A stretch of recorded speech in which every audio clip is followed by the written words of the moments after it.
하나님 말씀은 베드로서 3장 18절입니다. 오직 우리 주 곧 구주 예수 그리스도의 은혜와 그를 아는 지식에서 자라가라. 영광이 이제와 영원한 날까지 그에게 있을지어다. 아멘. 코로나로 질병으로 고생하는 성도 여러분들, 여러분들에게 정말 코로나 정말 싫어요. 그렇죠? 코로나 걸려도 안 아프신 분들 진짜 복 받는 거예요. 목열 터져 나갈 것 같고 정말 그렇습니다. 특별히 1차에 걸리신 분, 그 아픔은 정말 이룰 줄 말할 수 없습니다. 그래도 오늘 같이 예배드리니까 좋습니다. 또 아픔으로 병원 입원도 하시고 이런 모든 자들에게 주님의 은혜가 함께하길 간절히 기도합니다. 아멘. 나이가 다 들고 가니까 이제 40, 50 이제 점점 할머니가 되어 가니까 이제 젊었을 때 어른들이 아프다 이런 것들이 이제 현실되니까 좀 당황스럽기도 하고 또 기도도 많이 해야 되겠다. 또 들리는 소식이 아프다 이런 소식 들으면서 우리가 늙어져 가고 있다. 이거를 인식을 하게 됩니다. 오늘은 또 시몬 베드로 두 번째 메시지를 전하고 싶습니다. 제가 가장 성령 충만할 때 늘 베드로 설교를 하고 싶습니다. 왜냐하면 베드로가 그만큼 예수님을 정말 잘 섬기고 예수님을 아는 자였습니다. 단지 베드로 전후서가 설교가 논리적이지 않아서 그 베드로 전후서에서 막 심령이 강타한 그 말씀이 없어서 사람들이 베드로 전후서를 강의하기보다는 로마서 바울서 신을 더 많이 강의하는 것은 압니다만 실상은 정말 이 베드로 주님을 제대로 알았고요. 주님을 정말 잘 섬겼습니다. 더 놀라운 것은요. 베드로가 나이가 들어가면 들어갈수록 자기의 육신은 정말 쇠퇴하나 자기 영은 늘 새로워진 것을 고백을 합니다. 그러니까 베드로가 나이가 들어가면 들어갈수록 그에게서 고집이 생기는 것이 아니고 주님의 은혜로 어린아이같이 되어져 감을 보고 어떤 예수님을 섬겼기에 어떤 복음을 알기에 이 베드로는 나이가 늘어가면 들어갈수록 더 겸손됐을까 궁금하지 아니할 수 없습니다. 더 놀라운 것은 예수님이 부활한 후에 이제 자기 혼자거든요. 자기가 모든 것을 결정해야 되고 자기는 손에 가진 것도 없는데도 로마는 엄청난 그 강대국 그 핍박한 와중 속에 자기만 핍박받는 건 아니고 자기를 따르는 수많은 교인들의 핍박받을 때 그것을 잘 인도했습니다. 진짜 앞에 현실 앞에 있는 것들을 진짜 캄캄하고 아무도 지도해 주지 않음에도 불구하고 그 정확하게 길을 걸어갔다는 거죠. 저는 그게 정말 놀랍습니다. 지금 우리는 책도 있고 또 스승도 있고 또 먼저 걸어간 사람들의 책도 있어서 앞으로 시대가 어떻게 될 것이다 대충 알면서 그 길을 준비하고 가지 않습니까? 근데 그 시대는 책도 없고 뭐 스승은 고사하고 처음으로 생긴 기독교고 기독교를 박해하는 로마는 너무 강대국이고 그런데 놀랍습니다. 정확하게 믿음의 길을 걸어가고 승리의 길을 걸어가고 십자가의 길을 걸어갔다는 겁니다. 그가 걸어간 길은 절대로 낙심의 길이 아니었고 사단의 길이 아니었습니다. 어떤 은혜가 그에게 있었기에 이런 정확한 길을 걸어갈 수 있었냐는 거죠. 우리가 이 예수님만 안다면 이 소돔과 고모라 땅 시대에 진짜 한 걸음 한 걸음을 정확한 믿음을 걸어가게 될 것입니다. 한 번도 걸어가 보지 못한 이 말세에 하나님의 뜻대로 걸어갈 수 있는 방황하지 아니하고 하나님 뜻이 뭐예요? 이렇게 방황하지 않고 한 걸음씩 한 걸음씩 조심스럽게 하나님의 길을 걸어갈 수 있는 실질적인 은혜가 내 속에 있게 될 겁니다. 이게 중요한 겁니다. 은혜가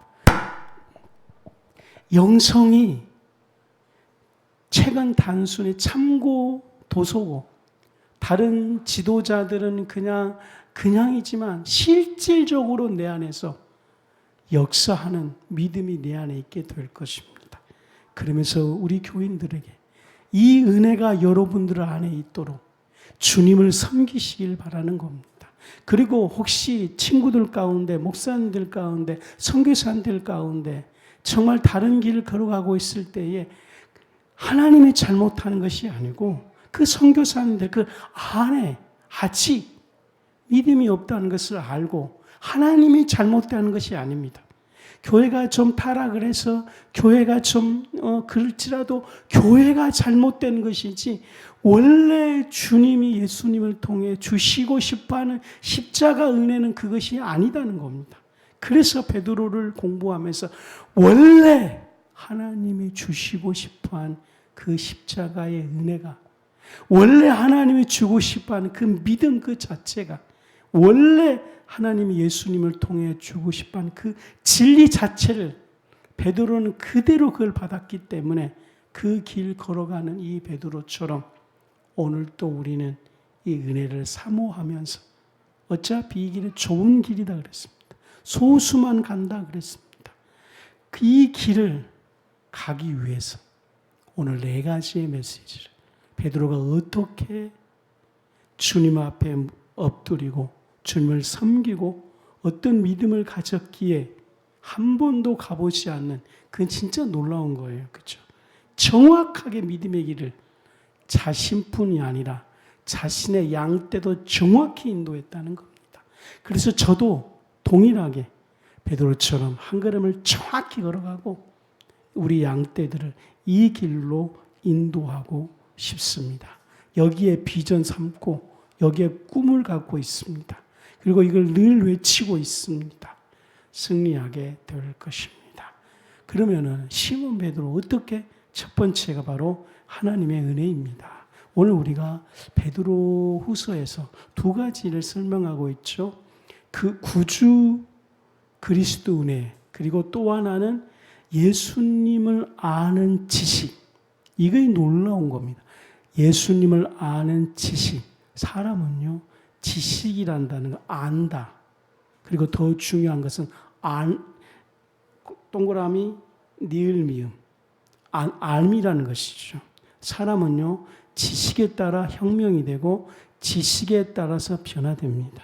청동기 지식이 오니까 청동기를 가졌던 나라는 그 시대 최고의 강대국이 되는 겁니다. 그런데 좋은 지식만 있는 거 아니죠. 나쁜 지식, 조선시대의 나쁜 지식들을 그대로 오니까 양반 쌍놈 이것이 지식이 그대로 오니까 무너지지를 않는 거예요. 그리고 어른들 잘못된 지식, 마누라는 바깥 패야 된다. 이 지식들, 그 지식이 나쁜 지식임에도 불구하고 사람은 그 지식이 선이라고 생각하고 갖는 겁니다. 자기 정체는 뭔지 아십니까? 지식을 어떻게 받아들이냐. 배움을 통해다니까 꼭 공부만 아닙니다. 삶을 살아가면서 경험되는 것. 그래서요, 요즘 연예인들 이렇게 보면, 사람은 믿으면 안 돼. 벌써 이 사람은 어떤 지식을 가졌습니까? 사람은 믿으면 안 돼. 왜, 어디서 배웠습니까? 자신의 삶 속에서 끊임없이 배신당한 후에 배우는 거예요. 그러면 이 사람은 지식은 어떻게 돼요? 사람은 사람과 서로 사귀고 서로 사귀면서 공동체를 유지해야 되는데 이 사람은 지식은 그게 아니에요. 사람은 믿으면 안 돼. 그럼 이 사람의 정체성은 어떻게 될까? 사람은 믿으면 안 돼. 그러면서 인생을 살아가는 거예요. 지식은 그렇게 중요한 겁니다. 실패를 통해서 배우기도 하고 어렸을 때 부모가 말입니다. 경제적인 문제로 차압당하게 되면 그는 어떤 것을 배워요? 돈이 전부구나. 지식을 배우는 거예요. 그만큼 인간은 끊임없이 일생 동안 지식을 배우는 겁니다. 그만큼 지식이 중요한 거예요. 근데 여러분들 선악과를 아는 지식이 있지 않습니까? 바로 그겁니다. 선악 구별 누가 하는 거예요? 죄가 들어온 후에 선악을 자신이 분별하는 것이 선악과 지식입니다. 그 선악의 뜻은 뭐예요? 자기가 싫어하는 것이 자기가 좋아하는 것은 선이에요. 자기가 싫어하는 건 악이에요. 그게 딱 지식 돼버린 거예요. 그러면은 모든 것은요, 선은 자신이 좋은 거예요. 자기한테 잘해준 것은 다 선이에요. 그래서 그래서 말입니다. 악은 뭐예요? 이 세상 공부만 하냐고 다 필요 없어요. 교수고 다 필요 없습니다. 악은 철저히 자기가 싫어하는 것이 악이에요. 이 선악과 지식을 그들이 하나님을 경외하지 않으므로 그 지식이 자기들에게 그대로 들어온 거예요. 원래 이 선악과는요, 선악과 위에 하나님을 경외하면 자신이 선악을 하는 것이 아니고 하나님이 하는 선악을 우리는 그대로 받아들인 거예요. 그래서 그 선악과 지식 위에 순종이 나오는 거예요. 우리는 스스로가 주도적으로 내가 선악을 판단하는 것이 아니고 하나님이 판단한 선을 순종함으로 받아들인 겁니다. 하나님이 싫어하는 것을 악이라고 정의했으면 우리는 순종하면서 받아들이는 겁니다. 구약의 핵심은 바로 하나님이 좋아하는 것은 선입니다. 하나님이 싫어하는 것은 심판입니다. 이것을 구약에 반드시 나와요. 우리는 그것을 하나님 믿기 전까지는 그 하나님의 선악을 받아들이지 않는 거예요. 그런데 우리가 하나님을 받아들인 후에 주님의 선과 악을 믿음으로 받아들이기 시작하게 되는 겁니다. 우리는 벌써 그래서 예수를 믿는다 이 말은요, 주님이 책정한 선을 믿음으로 받아들이는 겁니다. 근데 베드로는 뭘 말하고 하냐면 놀라운 지식을 말하고 했는데 예수님을 아는 지식이다. 하나님께서 예수님을 통해 우리에게 주고 싶어하는 가장 큰 축복은 예수님을 아는 지식을 우리에게 주시기를 원하는 것입니다. 그리고 이 예수님을 아는 지식이 어떻게 해요? 계속 자라기를 원하는 겁니다. 진짜로 예수님한테 한번 엎드리고 주님을 경외해 보십시오. 지식은 반드시 경험을 통해 오기도 하고 그 다음에 배움을 통해서 오기도 하고 삶을 통해서 오기도 하는 거예요. 그리고 또 하나는 하나님의 임재 가운데서 하나님의 지식이 들어오는 거예요. 그리스도 아는 지식은요, 예수님이 이 땅에 오셔서 주님의 삶으로 주님의 지식을 공유했습니다. 그리고 이 땅에 주님께서 오셔서 말씀으로 그 하나님을 아는 지식을 주셨어요. 그리고 십자가를 통해서 하나님의 지식을 주셨습니다. 오순절 성령 강림을 통해서 지식을 주시는 것입니다. 그 다음에 이 베드로가 하나님께 완전히 자신이 배반한 후에 자신이 죄인임을 고백한 후에 주님께 엎드리자 참 그 배움을 통해서 실상은 그 배움이 실패였는데 은혜가 되니까 도리어 하나님을 아는 것이 안에 들어오기 시작하는 거예요. 지식이라고 보기보다는 하나님을 아는 것이 자기에게 들어오는 거예요. 하나님의 그 은혜가 자기에게 들어오는 거예요. 들어오자 그를 자신이 정말 이제 그전에는 자신의 선악으로 판단하는 것이 아니고 자신의 선악으로 판단했으면 나는 실패한 자야 이렇게 말할 거예요. 그리고 사단도 반드시 들어와서 너는 그래 실패한 자야. 이게 정확한 지식이에요.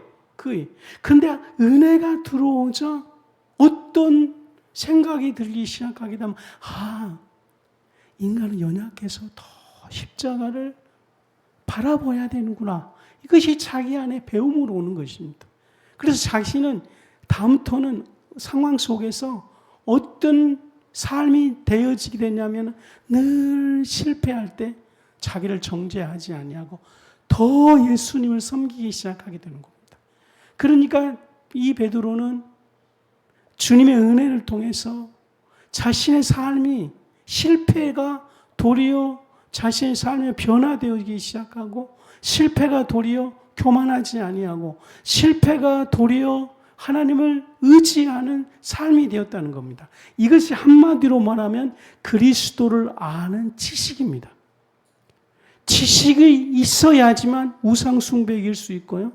이 그리스도 아는 지식이 있어야지만 사단의 선악과 지식을 이길 수 있고요. 그리스도를 아는 지식이 있어야지만 우리 안에 정죄감이라는 아주 이 마귀의 엄청난 그 잘못된 지식을 이길 수가 있는 겁니다. 그리고 우리 안에서 오는 그 잘못된 분노를 정당화하는 그 분노가 선악과를 지식을 통해 정당화되는 거예요. 정당화되는 거예요. 다. 여러분 막 혼내놓고 이거는 교육을 해서 하는 거야. 다 정당화예요. 절대로 회개로 이르지 않습니다, 여러분들. 지금 막 회사 사장님들도 막 노동자를 탄압할 때에 그분들이 이거 잘못됐다고 말하지 않은 거예요. 뭐라고요? 경영의 효율성을 위해서. 그 노동자도 이 회사 일을 하면서 뭐 적당히 하고 그럴 때에 이 게으름이라고 말하지 않아요. 이거는 노동자의 권리다. 막 다 이 세상은 진짜로 어느 지식을 가지고도 회개에 이르지를 않습니다. 오직 베드로가 말하는 것처럼 그리스도를 배우는 것. 은혜를 통해서 모든 삶을 교훈을 얻는 것. 아멘입니까? 병들었을 때 가만히 놔두면 그것이 나는 왜 나만 그래 이렇게 됐지만 은혜를 앞에 두면 그 고난이 주님을 아는 어떤 하나님의 변장된 축복이다 이렇게 말을 하는 겁니다.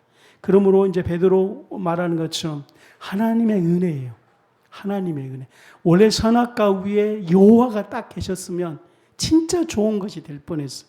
그래서 아담이 스스로 평가하지 아니하고 하나님이 싫은 것이 선이에요. 정말 아멘. 선악과를 따먹지 말라. 그러면 아담이 하나님을 주인으로 모셨으면 선악과를 따먹지 말라가 선이에요. 근데 그걸 거부하니까 육신의 본능이 먹고 싶은 것이 선이 되는 거예요. 그 다음부터는 어떻게 되는 거? 왜 하나님 하지 말라 하십니까? 뭐 이렇게 나오는 거예요.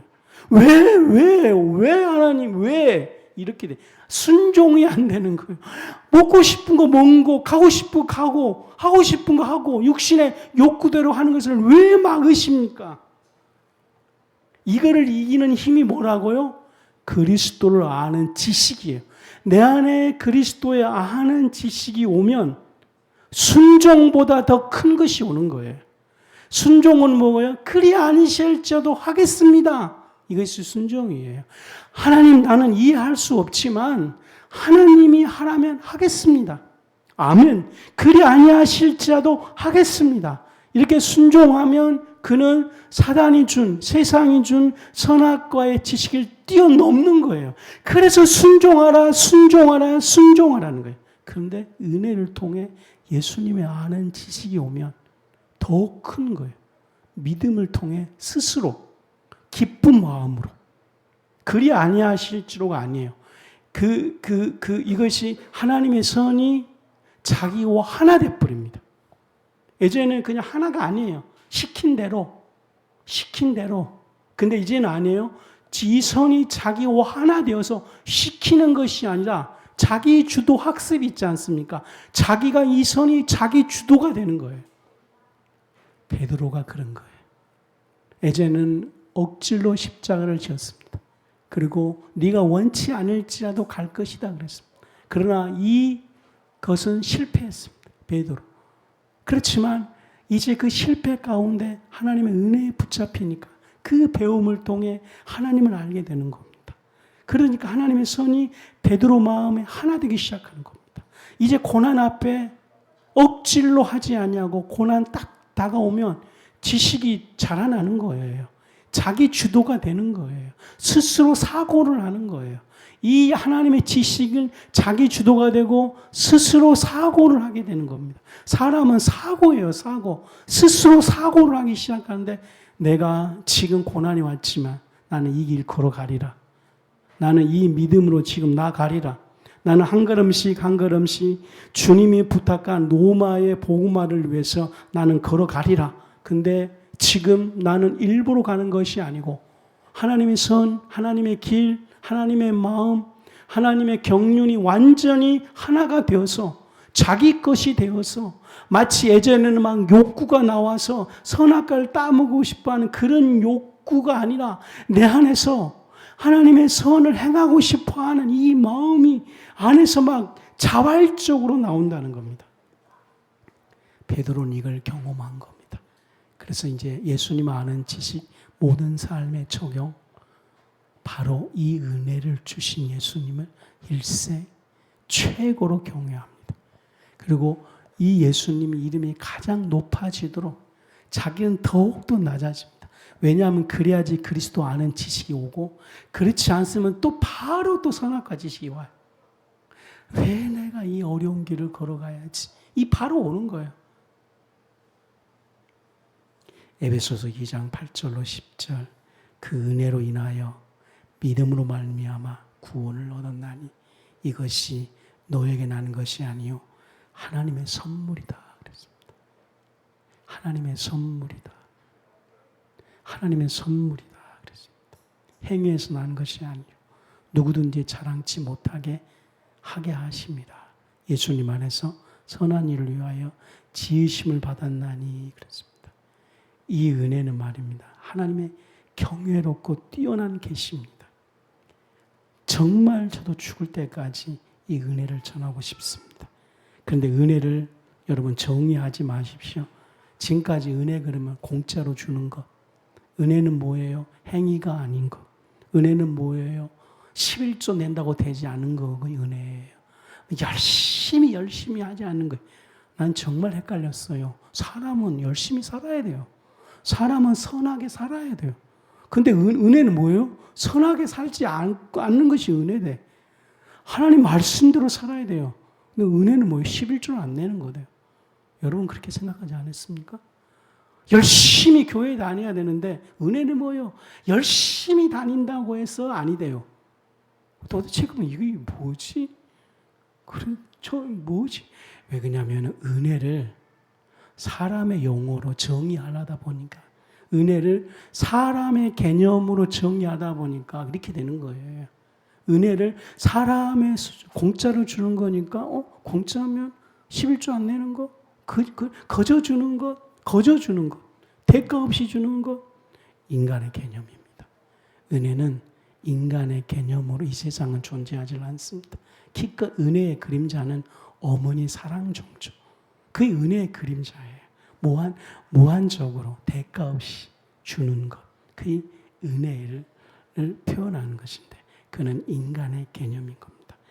은혜를 제발 인간의 개념으로 표시하지 마십시오. 그럼 목사님, 은혜를 그러면 어떻게 정확하게 개념을 해야 됩니까?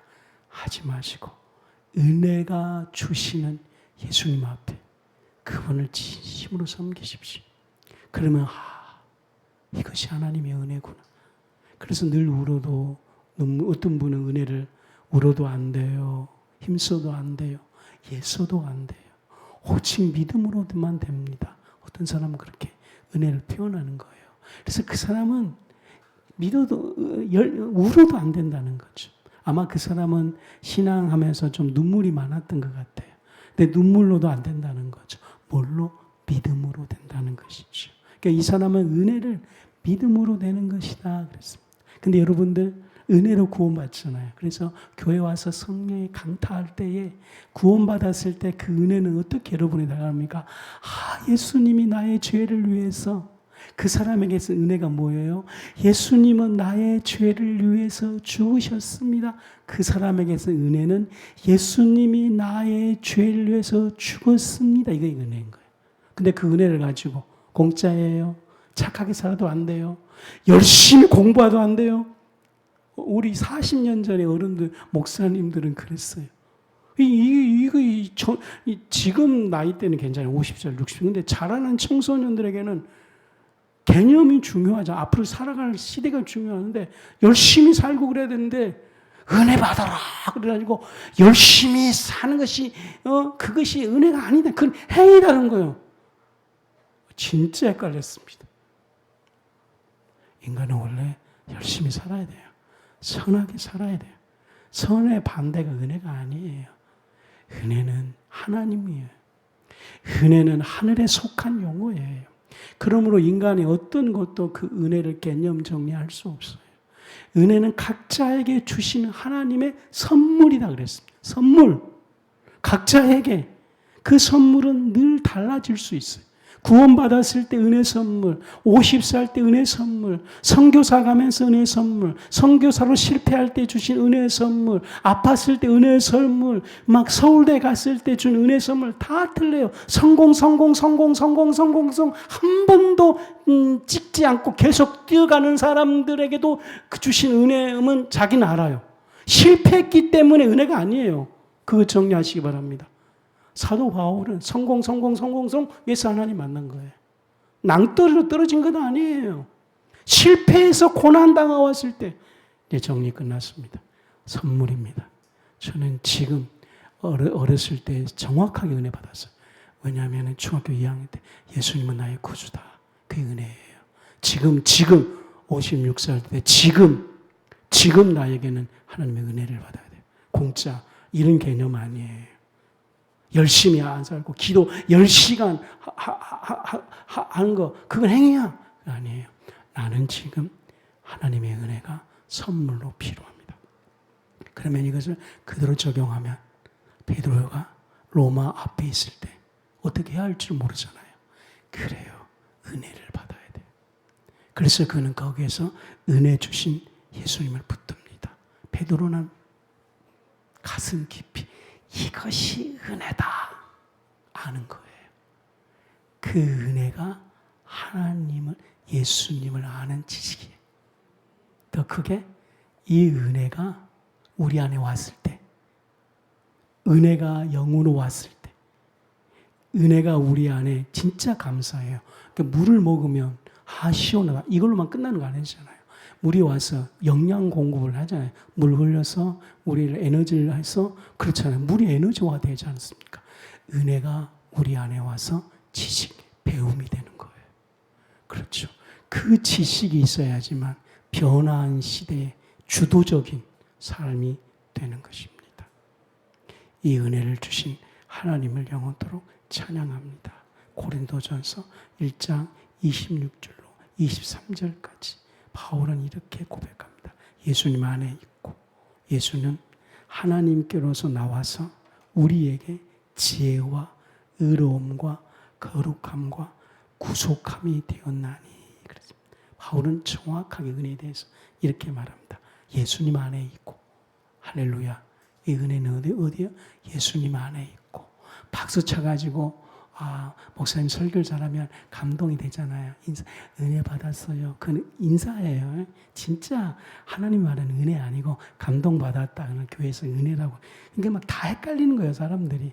이 은혜는 어디 있어요? 목사님이 설교할 때 막 감동받았을 때 오는 그 은혜로 구원받는 건 아니에요. 그러다 보니까 목사님들이 막 설교 잘하려고 미치는 거예요. 왜냐하면 은혜를 끼쳐야 되니까. 뭐라고요? 은혜를 끼쳤어? 뭐 이런 거예요. 우리끼리 말하는 은혜 끼쳤어? 그 목사 은혜가 좋아. 근데 그 은혜가 사람들은 구원받고 은혜로 회복되고 말하는 거죠. 그거는 그냥 목사님 설교의 말씀으로 좋았다는 것이지 지금 말하는 은혜는 아니에요. 은혜는 어디 있어요? 예수 안에 있고. 이걸 우리 교회가 정확하게 가르치는 거예요. 은혜는 예수님 안에 있고 예수는 어디인가? 예수는 하나님께로서 나와서 우리에게 지혜와 의로움과 거룩함과 구속함이 되셨으니 그런 겁니다. 바울은 그러니까 이 은혜가 하나님께로 나와서 먼저 은혜는 예수님 안에 있습니다. 그것이 첫 번째예요. 그걸로 끝나는 것이 아니고 물을 먹으면 시원했다. 이것이 첫 번째인데 물을 먹어서 우리 안에서 에너지화 되는 것처럼 그 은혜가 우리 안에서 어떻게 된다고? 지혜가 되고 은혜가 우리 안에서 지혜가 되고 베드로가 이걸 지금 하는 거예요. 지금 은혜가 우리 안에서 지혜가 되어지고 은혜가 우리에게 의로움이 되고 은혜가 우리에게 거룩함이 되고 구속함이 되었다는 겁니다. 왜냐하면 이 은혜를 받아야지만 주님 안에서 우리가 자랑할 수 있기 때문에 그렇습니다. 다시 베드로후서 3장 18절로 가면은 예수님을 아는 지식까지 자라가라 그랬습니다. 계속 이 자랑 어디까지 자라야 되냐면 요한복음 17장 3절 영생은 예수님을 아는 것이다. 예수님을 아는 것이다 그랬어요. 그러니까 예수님을 아는 지식이 어떤 수준인 줄 알겠죠?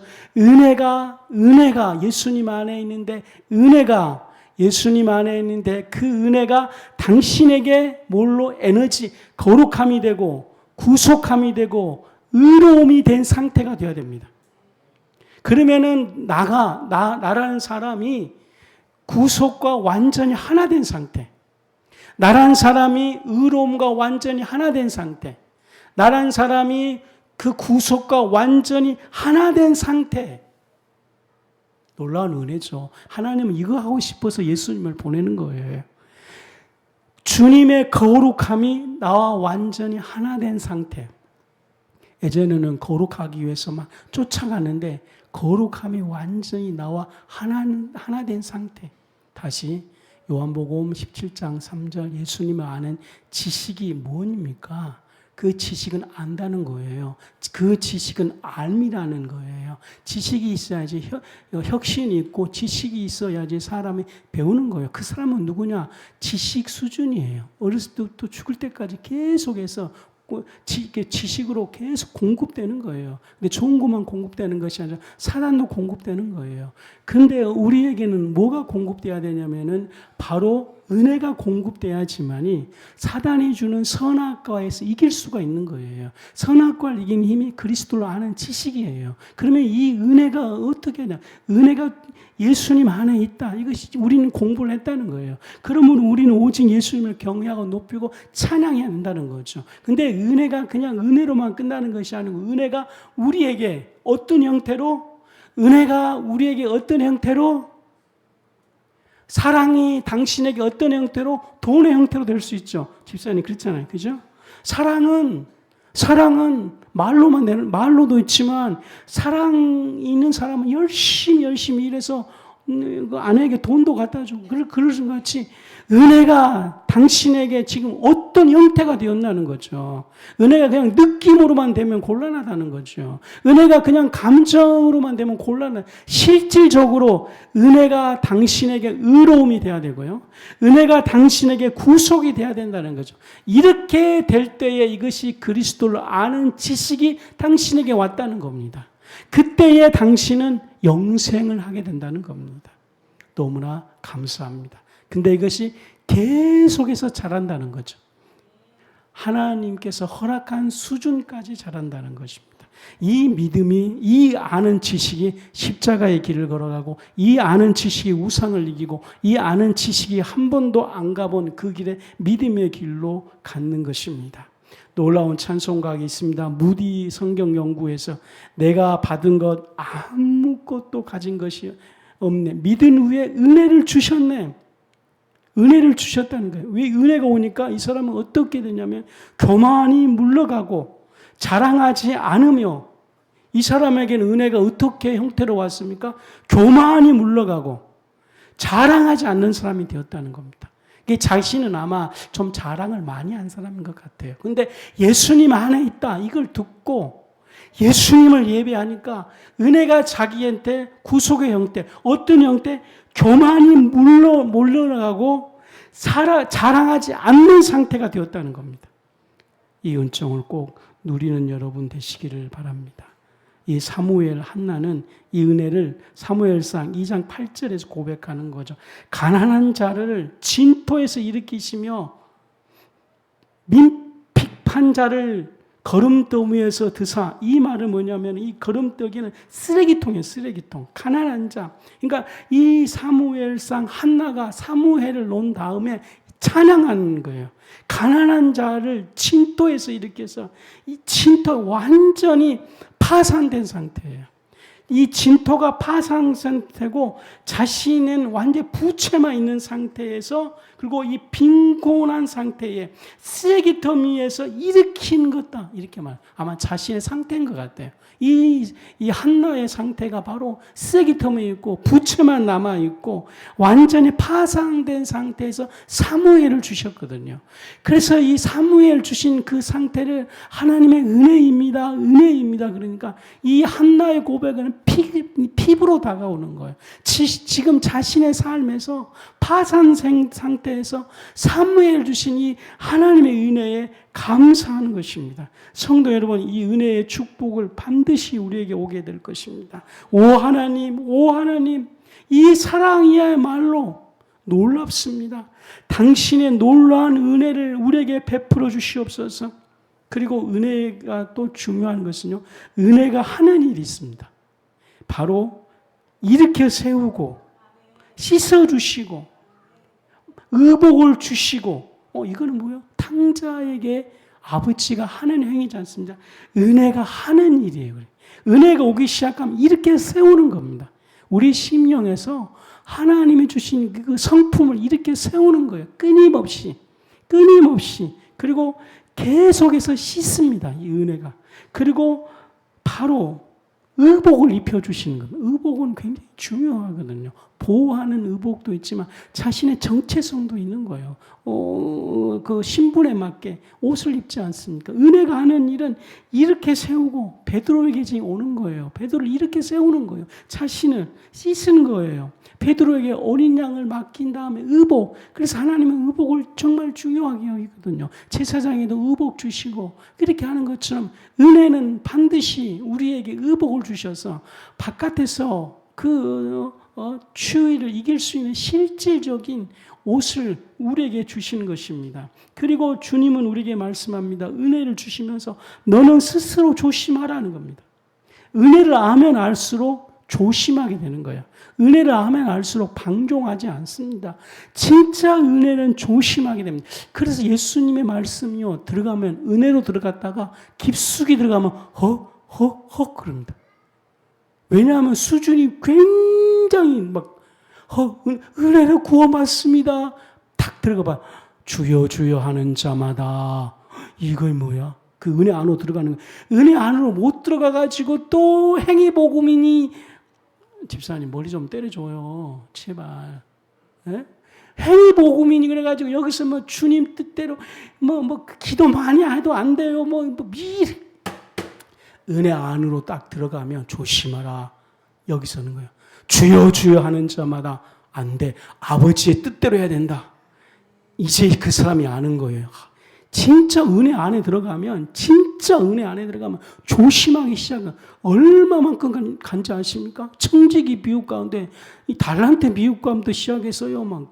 예수님의 말씀은요, 구약의 심판의 말씀보다 수준이 더 높습니다. 그 심판에, 교회 안에서 심판하고 양과 이리를 갈라버리고요. 오른손 범죄하면 찍어내버리라고 그러고요. 독사의 자식들이라 그러고요. 이거 만만치 않습니다. 은혜를 못 바르면 절대 그 속에 숨어 있는 이 예수님을 아는 지식을 몰라요. 예수님을 아는 지식이 없으면 그 사람은 천국 간다는 게 아니라 하나님 모든 보화를 소유하는 그 영생의 길을 못 가는 것입니다. 그러므로 이 은혜를 알아서 이 베드로도 이 은혜 안으로 들어가는 거예요. 그 예전에는 하나님 감싸주고 너 사랑해. 요한복음 21장 어린 양한테 맡겨 의복 주시고 세워주시고 거기까지 생각했죠. 여기서부터 시작돼요.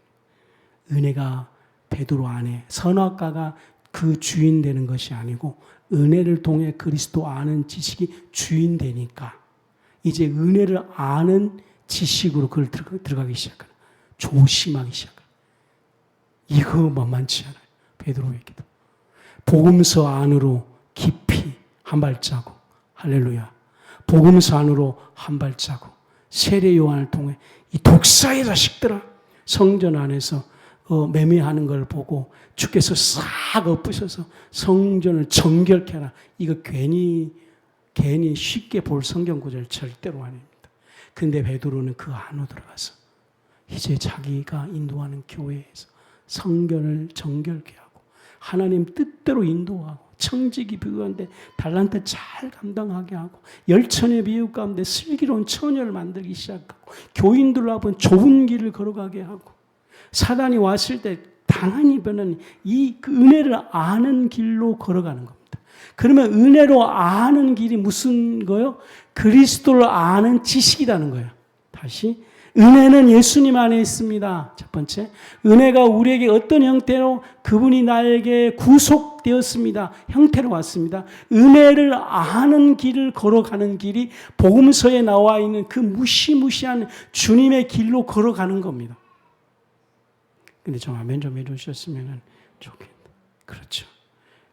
은혜는 우리에게 새로운 위치를 가르쳐 주시고요. 우리 은혜는 우리로 하여금 주님의 절대로 안 된다는 것에 대해서 알기 시작하게 되는 겁니다. 은혜는 방종이 아니에요. 은혜는 생각보다 강합니다. 절대 안 되는 건 안 되는 거예요. 절대 안 되는 건 안 되는 거예요. 절대 조심해야 됩니다. 저도 목회자인데요. 조심해야 됩니다. 목사님들 조심해야 됩니다. 절대 안 되는 건 안 되는 거 하나님 앞에서. 애들처럼 굴 일이 아니에요. 심판 보자 만만치 않습니다. 그냥 생각했다가는 곤란한 것입니다. 이 은혜 안으로 꼭 들어가시기를 바랍니다. 베드로는 알았습니다. 그리고 이 그리스도를 아는 지식이 베드로에게 이해되기 시작했습니다. 그러자 베드로는 선악과를 아는 지식을 버리기 시작하게 됩니다. 은혜 아는 지식으로 들어가기 시작하게 됩니다. 베드로전서 1장 2절 곧 하나님 아버지의 미리 아심을 따라 성령의 거룩하게 하심으로 순종함과 순종함입니다. 선악과를 이길 수 있는 것 순종이라는 거죠. 거짓된 선악과를. 그 다음에 예수 그리스도의 피뿌림을 얻기 위하여 일생 동안에 그는 예수 그리스도의 피뿌림을 얻기 위해 구원받았을 때에 예수님을 통해 하나 됐을 때 피뿌림과 그리고 이 은혜 아는 지식으로 걸어가는 거예요. 은혜 아는. 그때의 예수님의 피뿌림. 자, 구원받았을 때 그리스도의 피뿌림으로 구원받죠. 그렇죠. 깨끗함.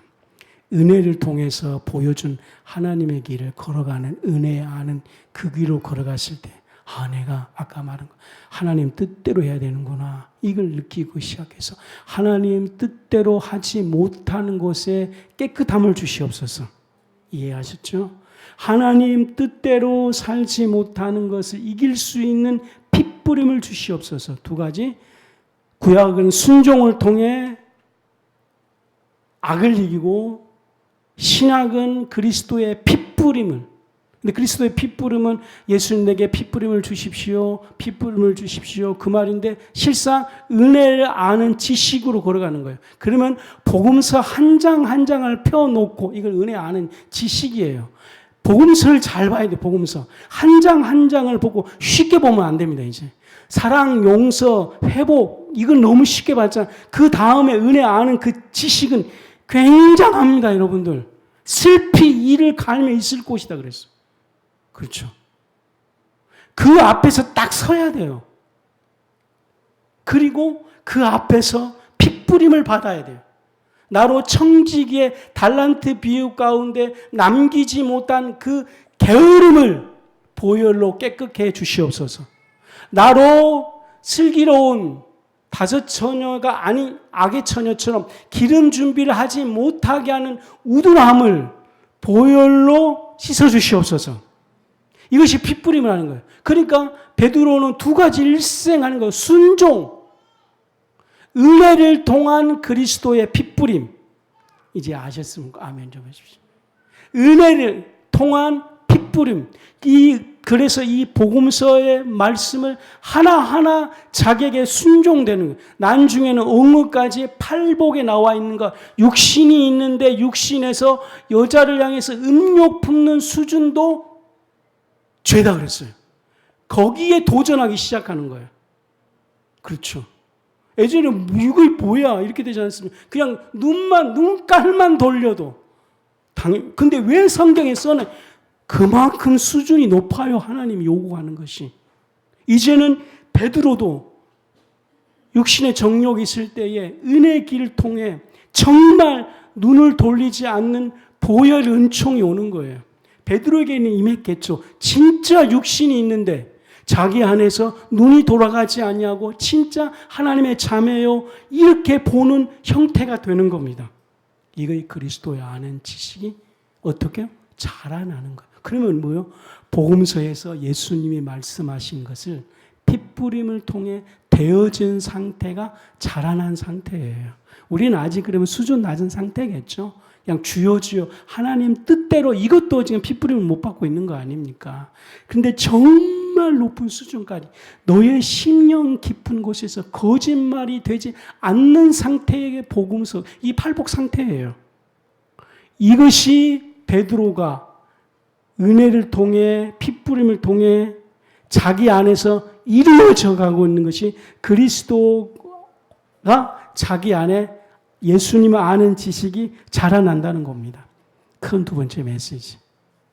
이제 3분 이내에 다 끝내겠습니다. 두 번째 큰 메시지, 예수님의 새로운 메시지, 마태복음 16장 13절 예수님이 말씀하셨습니다. 제자들에게 인자는 누구이냐 그랬습니다. 실상은 마태복음 16장 15절에 너희는 나를 누구냐 그랬습니다. 실상은 그러자 마태복음 16장 10절에 주는 그리스도요 살아계신 하나님의 아들입니다. 마태복음 16장 17절로 18절 시몬아 복이 있도다 그랬습니다. 실상은 제자들이 메시아를 기다렸는데 원래 주님이 원하는 메시아보다는 당신들이 원하는 메시아를 기다렸던 것입니다. 제자들에게 너는 나를 누구냐 그러면서 정확하게 그들로 신앙 고백한 후에 그들에게 새로운 메시지를 주는데 뭐냐면 예수님께서 나의 왕국은 너희들이 가는 길과 틀리다 이렇게 말씀을 하는 겁니다. 내가 가는 이 길은 새로운 메시지는 회개하라 천국이 가까웠느니라 이렇게 말씀하고 계십니다. 새로운 메시지를 주는 거예요. 그러니까 이제 베드로는 뭐냐면 새로운 메시지를 주님으로부터 받기 시작한다는 것이죠. 자신이 갖고 있는 신관, 자신이 갖고 있는 메시아 왕국, 자신이 갖고 있는 유대교의 사고의 틀이 예수님을 만나서 완전히 새로운 형태로 변화되기 시작하게 되는 겁니다. 새로운 메시지를 꼭 받는 여러분 되시길 바랍니다. 세 번째는 베드로가 이걸 잘하는 거예요. 요한일서 1장 7절 뭐냐면 만일 우리가 우리 죄를 자복하면 저가 빛 가운데 계신 것 같이 우리도 빛 가운데 행하면 보십시오. 이거 이제 그 은혜를 아는 지식을 요한 사도가 말하는 거예요. 우리가 빛 가운데 행하면 육신의 길이 아니다는 거. 빛 가운데 행하면 은혜를 들어가서 주님이 말씀하신 길로 가니까 예수님을 아는 지식의 그 길을 걸어가고 있는 것이 빛 가운데로 행하면 이렇게 되는 겁니다. 그러면 우리가 서로 사귐이 있고 중요한 메시지예요. 빛 가운데 행하면 주의 메시지는 수준이 너무 높습니다. 지금 빛 가운데로 행하면 우리가 서로 사귐이 있고 빛 가운데서 죄인 된 상태에서 사귐도 있지만 빛 가운데서 사귐의 형태 틀려요. 초등학교 사귐과 어른 돼서 사귐 너무 틀려요. 친구의 사귐 다 틀리잖아요. 사귐의 이 수준을 빛 가운데로 행하면서 하나님과 사귐이 있기를 원하는 거예요. 그 사귐 가운데서 하나님을 아는 길 원하는 거예요. 죄인 된 상태에서 하나님 아는 것과 고난받았을 때 아는 하나님, 근데 빛 가운데로 행하면서 사귀면서 누리는 하나님, 베드로가 그걸 누렸다는 겁니다. 그 상태에서 그 아들 예수의 피가 우리 모든 죄에서 깨끗게 하실 것이요 죄인된 상태에서 예수의 핏부림, 구원, 아멘. 이걸 말하는 것이 아니고요. 보십시오. 빛 가운데 행하면 은혜의 길, 팔복의 길을 걸어간다는 거죠. 아멘. 우리는 아니할지로 말씀이 그렇다는 거예요. 지금 우리 수준 보지 말고 주님의 이 길이 어디 있다고요? 이 길이 은혜다니까요. 이 은혜가 어디에 있다고요? 예수 안에 있다니까요.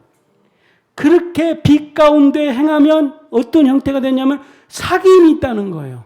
사귐이 있을 그 사귐에서 속 마음을 다 아는 거예요. 하나님을 하나님을 그냥 배웠던 사람이 사귐을 통해서 배우는 거예요. 어떤 분이 이것을 사귐을 통해서 아는 하나님, 사귐을 통해서 아는 하나님의 지식, IBF가 좋아하는 패커, 하나님을 아는 지식 배웠습니까? 책은 봤죠. 그리스도를 아는 지식, 조나단 에드워드 그리스도 아는 지식, 지금 뭘 말하고 있는지 알고 있죠? 바로 이 상태를 말하는 거예요. 그냥 성경 공부 이게 아니라 빛 가운데로 행하면 서로 사귐이 있어서 거기에서 알잖아. 당신은 누구다? 이럴 때 생기는 지식이에요. 그때 하나님을 온전히 안다는 거예요. 그 다음에 뭐냐면 예수님의 피가 모든 죄에서 깨끗게 할 거예요. 당연히 죄인 됐을 때 예수의 피가 깨끗게 하는 거죠. 그런데 사귐이 있는 상태, 하나님을 깊이 아는 상태에서 예수의 피가 깨끗게 한다는 거죠. 베드로의 목표입니다. 베드로의 신화의 정점에서 하나님의 빛 가운데 행하면서 사귐이 있는 상태에서 그가 자기의 죄를 자복하기 시작하는. 그러니까 이 자복은 놀라운 거예요. 예전에 자복은 뭐 먹고 돈 떼먹고 이 자복이거든요. 그냥 하나님을 모르는 상태에서 자복이에요. 그렇죠? 그렇죠. 하나님을 모르는 상태에서 자백도 하나님이 받아주셔요. 용납하셔요. 그런데 그래서 팔복이나 예수님의 십자가의 길이나 복음의 길이나 복음서의 높은 수준을 말하는 거예요.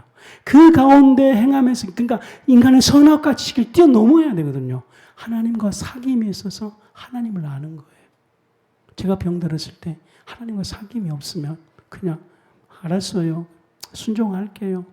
예, 아멘, 아멘. 그리 아니실지도 감사해요. 이것도 일단 대단한 거죠. 믿음의 길을 걸어가겠어요. 네, 하나님의 뜻이라면 네. 하나님과 사귐이 있으면 상태는 그대로인데 알았어요. 근데 하나님, 제가 그 전에 사귐이 있기 전에 제가 고난 가운데 찬송 부른 거 하나님 진짜 그거 가짜네요. 진짜 제가 그때 막 아픈데도 찬송 부르니까 신앙 대단해요. 신앙이 절개예요. 제가 진짜 멋있어요. 그러잖아요. 그죠? 근데 하나님 부끄럽습니다. 이제 알았죠? 이 속은 아니었는데 막 입술로만 그랬어요. 하나님 예수의 피로 깨끗게 해주세요. 이제 아멘 좀 해주세요. 그러면은 그 아들 예수의 피가 모든 죄에서 여기까지 가시길 바랍니다. 이거의 베드로예요. 이거의 베드로. 그 상태에서 베드로가 반석되어주고, 그 상태에서 베드로가 교회를 세우고, 그 상태에서 베드로가 회복되어서 하나님께 영광 돌리게 하신 것입니다. 이제는 진짜 마지막 마태복음 16장 19절 천국의 열쇠. 내가 천국의 열쇠를 내게 주노니 내가 땅에서 무엇이든지 매면 하늘에서 매일 것이요. 이거 이제 진짜 하나님이 베드로에게 주고 싶은 모든 면에. 왜냐? 그가 이미 빛 가운데 행하기 때문에 하나님과 사귐, 그 사귐 상태에서 하나님 말하는 것이 하나님 아는 지식이에요. 그 하나님이 정말 대단해. 우리 교회에도 이 하나님이 설교되는 축복을 꼭 누리십시다. 내가 그게 같은 거 아니니까. 나도 평생 도전이 그거예요. 이 상태에서 하나님을 알아서 설교하는 거예요. 그러면 이것이 내게 지식되어서 혁신이 되고 혁명되고 세계관이 되고 자기주도 학습되고 더 중요한 건 사고예요. 인간은 뭐예요? 사고에서 큰 힘이 나온다는 거예요. 사고의 힘이에요. 수학은 어떻게 잘 풀어요? 사고예요. 그러면은 수학을 관통하는 것처럼 사고가 생기면 이 세상의 논리를 관통한다는 거예요. 이 세상의 흐름을 자기 주도로 이끌어 간다는 거예요. 천국의 열쇠. 끌려가는 것이 아니고 네가 풀어버린 거예요. 수학을 네가 푼다는 거예요. 너의 가정에 잘못된 거를 네가 푼다는 거예요. 저희 집에 이제 드디어 제가 풀기 시작했습니다. 우리 가정. 신라와 백제가 만나가지고 풀기 시작해. 이제 내가 풀기 시작하는 거예요. 그것이 누구예요? 내가 풉니다. 이게 베드로예요. 드디어 베드로는 로마의 우상이 있는 그걸 보고 드디어 베드로가 로마를 풀기 시작하는 거예요.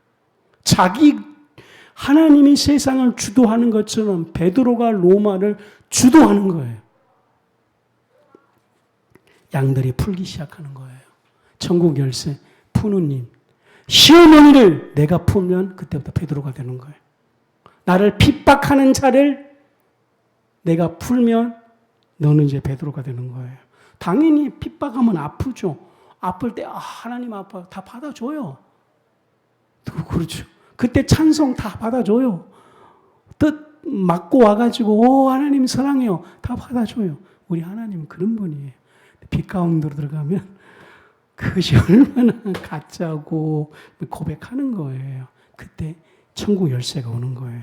모든 죄가 사해지면 천국 열쇠가 오는데 그때부터 자기가 자기 주도, 사고, 인간은 사고가 힘이거든요. 풀기 시작하는 거예요. 풀기 시작하는 겁니다. 3번 풀기 시작합니다. 풀기 시작하는 거예요. 우리가 지금 그렇게 안 될지라도 이것이 예수님이에요. 이것이 예수님이에요. 이것이 우리가 믿는 예수님이에요. 이것이 예수님이에요. 우리가 안 될지도 괜찮아요. 그리스도인들이 지금 안 할지도 괜찮아요. 예수님은 그렇다는 거예요. 그래서 우리는 이 예수님을 경외하고 예수님을 따르고 예수님을 높이고 그래서 이 세상에 있으면서 자기 주도로 푸는 역사, 자기 감정도 자기가 푸는 역사, 저주도 자기가 푸는 역사, 우리 자녀에게도 진짜 막 사랑으로 할 수 있는 역사가 자기 안에서 일어나면 주님, 그럼 자기가 베드로 되는 거거든요. 주님의 마지막 부탁, 내 양들을 부탁한다. 그때부터 양들이 보이기 시작하는 거예요. 그때부터 양이 마지막 절을 한번 따라주십시오. 양이 보입니다. 양이 보입니다. 그러면 그게 누구요? 그 양이 보이면 내 2-3 사람 모인 곳에 내가 너와 함께. 그때가 교회예요. 이 교회도 교회지만 그때가 교회예요. 그때가 반석이에요. 그러면 더 마지막에 그 교회와 반석이 주님 오실 때 맞이할 장소예요. 예루살렘도 아니고 감난산도 아니고 거기다. 거가 어디라고요? 땅끝. 그 반석이 주님을 맞이할 곳입니다. 그러면은 어린 양 손잡고 여러분들에게 물어봅니다. 설교 너무 길어서 미안해요. 이제 마칠 거예요. 여러분들에게는 손잡을 어린 양이 있습니까? 어린 양이 있으면 당신은 주님을 맞이할 반석이고 교회입니다. 주여, 주님 사랑합니다. 아멘 해주세요. 주님 사랑합니다. 복음의 최고입니다. 예수님의 최고입니다. 예수님, 오늘 가서 여러분 안에서 예수님 이렇게 나올 거. 예수님, 예수님, 예수님, 예수님. 그런 됐어요? 우리 시간이 지났으므로 바로 찬송하고 언금하겠습니다.